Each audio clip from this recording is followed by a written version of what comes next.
18 साल की उम्र में राजकुमार को ज़ेन मास्टर के पास मार्शल आर्ट्स और तीरंदाजी सीखने भेजा गया। राजकुमार दूसरे बच्चों के साथ घुल मिलकर रहने लगा और साधारण बच्चों की तरह सीखने लगा। लेकिन उसकी एक बात अलग थी, राजकुमार बहुत जल्दी प्रोग्रेस करने लगा। 6 महीनों में ही वो सारी कलाएं सीख गया जो 3 साल से रह रहे शिष्य भी ना सीख सके। अब राजकुमार सब बच्चों में अलग चमकने लगा। ये देखकर बाकी शिष्यों को राजकुमार से जलन होती। शिष्य कहते कि ज़ेन मास्टर राजकुमार पर जरूरत से ज्यादा ध्यान देते हैं, जरूर उसे कोई खास अभ्यास सिखा रहे हैं और हमारे साथ पक्षपात कर रहे हैं। ये तो नकली ज़ेन मास्टर हैं, इन्हें राजा से जरूर कोई काम है, इसलिए लालच में ये राजकुमार को ज्यादा सिखा रहे हैं। ज़ेन मास्टर को आश्रम में होती हुई इन बातों का भान था, लेकिन वे शांत रहे। उन्हें पता था कि समय आने पर सब कुछ स्पष्ट हो जाएगा, और हुआ भी यही। एक दिन तीरंदाजी की क्लास चल रही थी।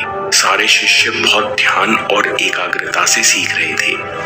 तभी एक शिष्य हांफता हुआ आया और बोला, सुनो सुनो, राजकुमार का सामान चोरी हो रहा है। कुछ लोग कीमती बक्सा लेकर भाग रहे हैं।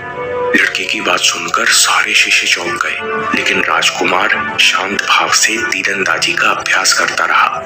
जब क्लास खत्म हुई तब राजकुमार मास्टर से अनुमति लेकर अपने कमरे में गया। उसने देखा कि सारा सामान बिखरा हुआ है। बहुत खोज पड़ताल के बाद भी किसी को कीमती बक्सा नहीं मिला। कुछ दिन ऐसे ही निकल गए। फिर एक दिन जब ज़ेन मास्टर कुछ सिखा रहे थे, तब खबर आई कि बहुत सारे शिष्यों का सामान चोरी हो गया है। खबर सुनकर हड़कंप मच गया। कुछ शिष्य तो क्लास छोड़कर ही भाग गए, तो कुछ वहीं बैठे बैठे घबराने लगे। कुछ बातें करने लगे कि ना जाने हमारे सामान का क्या हुआ होगा। जब क्लास खत्म हुई तो वो भी सामान की खोज में दौड़ गए। बहुत खोजा गया, लेकिन कुछ हाथ नहीं लगा। रात बीती, अगला दिन हुआ। ज़ेन मास्टर ने सभी शिष्यों को बुलाया और कहा, ये रहा आपका सामान। ज़ेन मास्टर के पास सारा सामान तो था ही, साथ में कुछ दिन पहले चोरी हुआ राजकुमार का बक्सा भी था। कुछ शिष्य आश्चर्यचकित रह गए। कुछ समझदार समझ गए कि ये सारा खेल ज़ेन मास्टर ने रचा है। शिष्यों ने ज़ेन मास्टर से पूछा, आप हमें क्या सिखाना चाहते हैं? मास्टर ने कहा, एक बात बताओ, आप सब चोरी की खबर सुनकर अचानक बेचैन क्यों हुए? मास्टर का सवाल सुनकर सारे शिष्य एक दूसरे का मुंह ताकने लगे। किसी के पास जवाब नहीं था। मास्टर ने कहा, जब आप लोग क्लास में सीख रहे थे तब भी आपका मन सामान से जुड़ा हुआ था। उधर सामान खोया, इधर आपके मन का संतुलन भी खो गया। ये है अटैचमेंट। शिष्यों ने कहा, मास्टर, पर हम ना चाहते हुए चीजों से अटैच क्यों होते हैं? ज़ेन मास्टर बोले, मन खुशी की तलाश में दुनिया में भटकता है और अनजानों में चीजों से, लोगों से अटैच हो जाता है।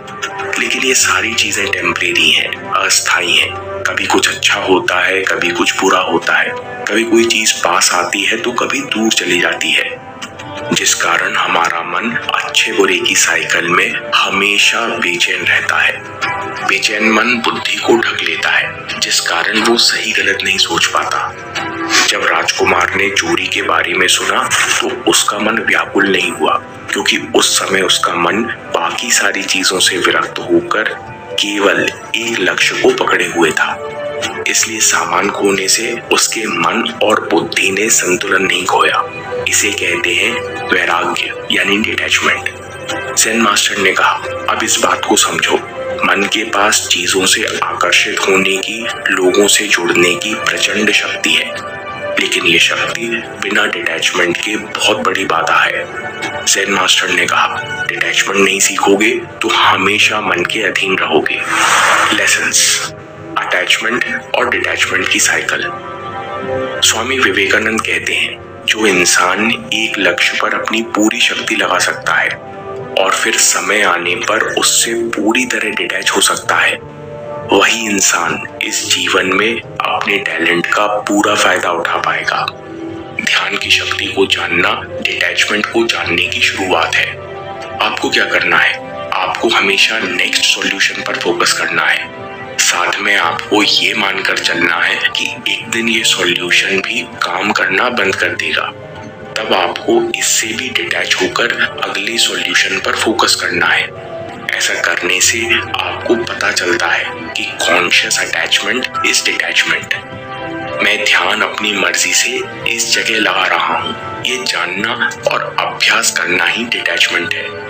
इसलिए किसी भी तरीके से इसे प्रैक्टिस करो, चाहे वो योग हो, विपश्यना हो, ग्रैटिट्यूड हो या फिर विजुअलाइजेशन हो। आप देखो कि आप हर प्रैक्टिस में डायरेक्शन शिफ्ट करते हुए अपना सारा फोकस कहीं और लेकर आते हो। जब आप ऐसा करते हो तब आप दूसरी चीजों से दूरी बनाना शुरू करते हो। दूसरा lesson, highest form of detachment क्या है? अभ्यास करते करते आपको खुद रियलाइज होने लगता है कि नथिंग कैन टच मी। सब कुछ बदलता है, लेकिन ये चेतना, ये अवेयरनेस है जो कभी नहीं बदलती। कोई भी विचार मेरे अस्तित्व को शुरू या खत्म नहीं कर सकता। कोई भी घटना मेरी अवेयरनेस को छू नहीं सकती। इस तरह डिटैचमेंट आपको सीधे आनंद तक ले जाता है।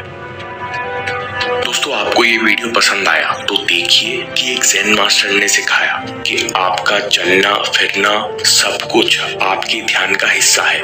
आप जैसे रहोगे, जैसे चलोगे, वैसा ही निशाना लगेगा।